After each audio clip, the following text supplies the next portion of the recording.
Hello and welcome to the master tech. आज का topic है कॉम्प्लेक्स नंबर के रिलेटेड, और जहाँ पे आर्गन प्लेन और polar representation of complex number इसी के ऊपर ही सिखाया जाएगा। ठीक है। सो पहले ये जान लेते हैं कि इस वीडियो में होगा क्या है। Plot of complex number on Argand plane. Argand plane में किस हिसाब से हम कॉम्प्लेक्स नंबर को प्लॉट करना है, मॉडुलस कैसे निकालना है कॉम्प्लेक्स नंबर का, आर्गुमेंट कैसे निकालना है। ठीक है। और कॉम्प्लेक्स नंबर को पोलर फॉर्म में कैसे कन्वर्ट करना है वो सीखेंगे। ओके। तो फिर भी एक रफ आइडिया ले लेते हैं कॉम्प्लेक्स नंबर का। वैसे भी पिछला वीडियो में मैंने कॉम्प्लेक्स नंबर के बारे में बताया था। जेड से डिनोट करते हैं कॉम्प्लेक्स नंबर को, और उसका जनरल फॉर्म है ए प्लस आई वी। यहाँ पे जो ए है ये है रियल पार्ट, और जो बी है ये है इमेजिनरी पार्ट। ठीक है। सो यहाँ पे ए और बी ये दो चीज हैं। ए और बी ये दो चीजें, इसे ही नेक्स्ट अभी पता चलेगा कि इसका क्या क्या काम है। ठीक है। यहाँ पे आई का वैल्यू क्या है, √/-1। ठीक है। और ए क्या है, रियल। ठीक है। और बी क्या है, इमेजिनरी। ठीक है, इमेजिनरी पार्ट। ओके। नेक्स्ट देखते हैं। देखिए, आर्गन प्लेन के बारे में बताया था कि आर्गन प्लेन में कैसे प्लॉट करना ये बताया था। ठीक है। आर्गन प्लेन है क्या चीज, पहले तो ये तो जान ले। ठीक है। देखिए, अगर जब इससे पहले क्लास 9-10 में हम लोगों ने क्या सीखा था कि कार्टेशियन कोऑर्डिनेट सिस्टम में किस हिसाब से हमें कोई भी पॉइंट को प्लॉट करना है, एक्स का वैल्यू के साथ, वाई की वैल्यू के साथ। ठीक है। In the same way complex number को किस हिसाब से प्लॉट करना है, वो है जिस प्लेन में प्लॉट करते हैं उसे कहते हैं अर्गन प्लेन। Organ plane. ठीक है। अर्गन प्लेन में हम जो कॉम्प्लेक्स नंबर है उसे प्लॉट करते हैं। ठीक है। ओके। अर्गन प्लेन का क्या क्या चीज खासियत है, जो एक्स एक्सिस से हमें कार्टेशियन कोऑर्डिनेट सिस्टम में जो इसे हम एक्सिस कहते हैं उसे हम यहाँ पे रियल एक्सिस कहेंगे। और कार्टेशियन कोऑर्डिनेट सिस्टम में जिसको हम वाई एक्सिस बोलते हैं, दैट मीन्स ये वाला, उसे हम क्या कहेंगे, इमेजिनरी एक्सिस। ठीक है। और इसी के ऊपर बेस करके हमें ए और बी का वैल्यू प्लॉट करना है। अगर ए और बी का वैल्यू प्लॉट करना है तो यहाँ पे ए नापेंगे, फिर बी नापेंगे, और यहाँ पे एक पॉइंट आ जाएगा जिसे हम बोलेंगे कॉम्प्लेक्स नंबर प्लॉटिंग, या ये बिंदु में कॉम्प्लेक्स नंबर है। ठीक है। ओके। एक एग्जांपल देख लेते हैं। एग्जांपल में दिया गया है कि हाँ z = 3+4i। ठीक है। यहाँ पे रियल वाला जो वैल्यू है वो 3 है, और इमेजिनरी जो है वो 4 है। दैट मीन्स ये कार्टेशियन प्लेन या कार्टेशियन कोऑर्डिनेट सिस्टम में ये एक्स की जो रेखा है उसी को डिनोट करेगा, ये वाई की रेखा को डिनोट करेगा। ठीक है। This is the Argand plane. ठीक है। ये रियल है, ये इमेजिनरी है। अब ये रियल का ये पॉजिटिव साइड है, ये नेगेटिव साइड है। ठीक है। In the same way imaginary का पॉजिटिव साइड है, ये नेगेटिव साइड है। ठीक है। हमें अगर इस कॉम्प्लेक्स नंबर को अगर प्लॉट करना है 3 कदम इस तरफ, 4 कदम इस तरफ, 3,4। ये अर्गन प्लेन में कॉम्प्लेक्स नंबर प्लॉटिंग हो गया है। ठीक है। ओके। देखिए, इन द सेम वे अभी और एक चीज सीखेंगे, मॉडुलस। यहाँ पे क्या सीखेंगे, मॉडुलस। मॉडुलस है क्या चीज, समझ लीजिए कि आप चंडीगढ़ में हो, ये चंडीगढ़ है CH। ठीक है। और यहाँ से आपको मनाली जाना है, मनाली। ठीक है। आप सीधा सीधा तो पैदल नहीं चलोगे या गाड़ी वाड़ी लेकर नहीं जाओगे, तो कैसे बाई रोड जाओगे, ऐसे ऐसे घूम के पहाड़ी रास्ते से एक टाइम में मनाली जाके पहुंच जाएंगे। ठीक है। बाई रोड का डिस्टेंस कुछ भी हो, बट अगर आपको बताया जाए कि शॉर्टेस्ट रूट कि आपको हेलीकॉप्टर से जाना है, ठीक है, तो शॉर्टेस्ट रूट क्या होगा, direct point two point movement है कि नहीं, direct point two point movement, ये शॉर्टेस्ट रूट है। और ये जो शॉर्टेस्ट डिस्टेंस है इसे हम कहते हैं मॉडुलस, जिसे हम कॉम्प्लेक्स नंबर में दो बार के बीच में उस कॉम्प्लेक्स नंबर को शो करते थे, या मॉड ऑफ z बोलते हैं, या मॉड ऑफ कॉम्प्लेक्स नंबर बोलते हैं। उसका क्या है, √real value square plus imaginary values का स्क्वायर। ठीक है। ये है modulus of complex number. Okay. Okay. अभी नेक्स्ट एक एग्जांपल देखते हैं। हाँ, 5+5i। ठीक है। या यहाँ पे आप मॉड ऑफ जो z है, मॉड ऑफ z निकाल देते हैं। Equal to root over 5 square plus 5 square, ठीक है। सो दैट मीन्स सिंपल चीज आप 25 प्लस 25 रूट के अंदर root over 50, so it's about 7.07 ऐसा कुछ आने वाला है, ठीक है।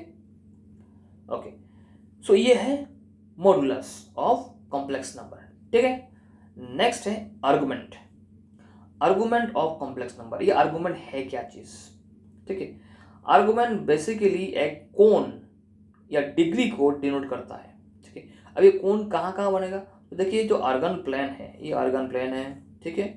कोई भी एक पॉइंट यहाँ पे प्लॉट कर लेते हैं, 3 और 4 मान लीजिए, ठीक है। So from distance to the point, इससे सबसे जो शॉर्टेस्ट रूट है या डिस्प्लेसमेंट है या मॉडुलस है, उसे हम यहाँ पे बना लेते हैं या उसे रेखा बना लेते हैं, ठीक है। अभी यहाँ पे कहा गया है आर्गुमेंट वो वाला कौन होगा कि ये जो लाइन है, ये लाइन या ये मॉडुलस जो है, ये मॉडुलस जो रियल एक्सिस का पॉजिटिव पार्ट है या पॉजिटिव रियल एक्सिस के साथ जो एंगल क्रिएट करता है, उसे कहते हैं आर्गुमेंट। इसे थीटा से भी डिनोट करते हैं या ARG ऑफ Z ऐसे भी बताते हैं, ठीक है। आर्क ऑफ दो कॉम्प्लेक्स नंबर है, ओके, ठीक है। तो इसे निकालने का तरीका क्या है कि tan थीटा इक्वल टू जो इमेजिनरी पार्ट है divided by real part, simple से हिसाब, ओके। तो आप इसका स्क्रीनशॉट भी ले सकते हैं। मैं नेक्स्ट स्लाइड में जा रहा हूँ। देखिए अभी एक एग्जांपल यहाँ पे दिए हैं, so 5 plus 5 no issue. tan theta equal to जो इमेजिनरी पार्ट है दैट मीन्स ये वाला हिस्सा डिवाइडेड बाय रियल पार्ट, ये वाला हिस्सा। सो आ रहा है 1, जिसे हम tan 45 डिग्री बोलते हैं। तो दैट मीन्स यहाँ पे theta, otherwise arc of Z equal to 45 degree, okay. So ये है, तो क्या मिला मॉडुलस, सो मॉडुलस मिला, just a minute, okay. So modulus कितना मिला 7.071 और आर्गुमेंट मिला 45 डिग्री, ठीक है, ओके। नेक्स्ट है पोलर रिप्रेजेंटेशन।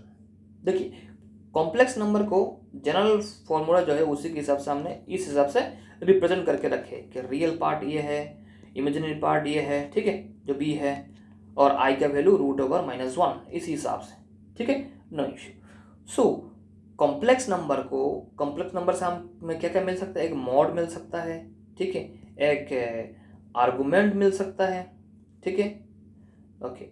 सो ये जो मॉड और जो आर्गुमेंट है, ये दोनों को यूज करके हमें एक अलग तरह का फॉर्म मिलता है, उसे हम बोलते हैं पोलर फॉर्म, ठीक है। और पोलर फॉर्म को किस हिसाब से डिनोट करते हैं कि R into that means the modulus of complex number into with in bracket cos argument जो भी है plus I sine theta, sine argument means जो थीटा है, ठीक है, ओके। यहाँ पे R क्या है, मॉडुलस है, और थीटा क्या है, आर्गुमेंट है, ठीक है, ओके। सो एक एग्जांपल देख लेते हैं। सो हाँ, यहाँ पे बहुत ही सिंपल सा एग्जांपल लिया मैंने कि 1 प्लस I 1 या 1i, ठीक है, ओके। सो यहाँ पे देखिए z इक्वल टू अभी ये है, तो मॉड ऑफ z कितना आएगा, √(² प्लस b², यहाँ पे जिस हिसाब से दिया हुआ है, ठीक है, ओके। सो आ रहा है कितना, √2, ठीक है। अब आर्गुमेंट क्या होगा, या थीटा डायरेक्ट लिखते हैं, थीटा क्या है, इसका हम r लिखते हैं। तो थीटा कितना आने वाला है, tan theta equal to 1/1 equal to tan 45 degree. So theta equal to 45 degree, ठीक है। सो मॉड क्या है, √2 और थीटा क्या है 45 degree. That means polar form में किस हिसाब से लिख सकते हैं, z equal to √2 into cos theta plus I sine 45 degree. So ये है पोलर रिप्रेजेंटेशन, ठीक है। सो आप लोग ये तो दिमाग में एक क्वेश्चन आ रहा होगा, ये पोलर रिप्रेजेंटेशन हो या कॉम्प्लेक्स नंबर, ये सब जितना है आर्गुमेंट मॉड्यूलस, ये कहाँ यूज होता है, इसका रियल लाइफ एग्जांपल क्या है, ठीक है, हमें क्या ज़रूरत पड़ता है ये पोलर फॉर्म का, ठीक है। तो देखिए, अगर आप क्लास 12 पास करके कोई नौकरी ज्वाइन किए है, फौज का नौकरी मान लो, ठीक है, तो आपको कोई काम में आने वाला है नहीं। अगर आप टीचर हो तो पढ़ाने का काम आएगा, अगर आप साइंटिस्ट हो तो आपको वहाँ पे काम आएगा, अगर आप इसरो में काम करते हैं, डीआरडीओ में काम करते हो जहाँ पे सैटेलाइट लॉन्च किया जाता है या मिसाइल लॉन्च किया जाता है, इलेक्ट्रिकल इंजीनियरिंग में हो, सिग्नल प्रोसेसिंग में हो, कंट्रोल सिस्टम ये सब लेके काम कर रहे हो, तो आपको पोलर रिप्रेजेंटेशन बहुत ही इंपॉर्टेंट चीज़ है आपके लिए, वो जरूरत पड़ेगा आपको, ठीक है। सो ये है कॉम्प्लेक्स नंबर का पोलर रिप्रेजेंटेशन का real life example. Electrical engineering में ज़रूरत है, सिग्नल प्रोसेसिंग में ज़रूरत है, सैटेलाइट लॉन्चिंग, मिसाइल लॉन्चिंग, ये सब में एक्यूरेसी पाने के लिए आपको आर्गुमेंट निकालना है, मॉड्यूलस निकालना ही है। ओके ओके, सो ठीक है। अभी नेक्स्ट आते हैं कि ये जो देखिए 2 QR कोड देके रखे हैं, ये मेरा यूट्यूब चैनल का QR कोड है डायरेक्ट एक्सेस के लिए, ये तो मेरा टेलीग्राम चैनल की QR कोड है। इस चैनल में कि मैं नोट्स वगैरह भी या क्वेश्चन वगैरह भी अपलोड करता रहता हूँ ऑटोमेटिकली, सो आप उसको रेफ़र कर सकते हैं। अगर इस टॉपिक के ऊपर कोई भी डाउट हो, आप चैनल विजिट कीजिए या वीडियो के कमेंट सेक्शन में आप भर दीजिए, जो भी क्यूरी हो मैं उसे सॉल्व कर दूंगा, ठीक है। सो अगेन, अगर वीडियो अच्छा लगे तो लाइक कीजिएगा, शेयर कीजिएगा and don't forget to subscribe. Thank you, जय हिंद।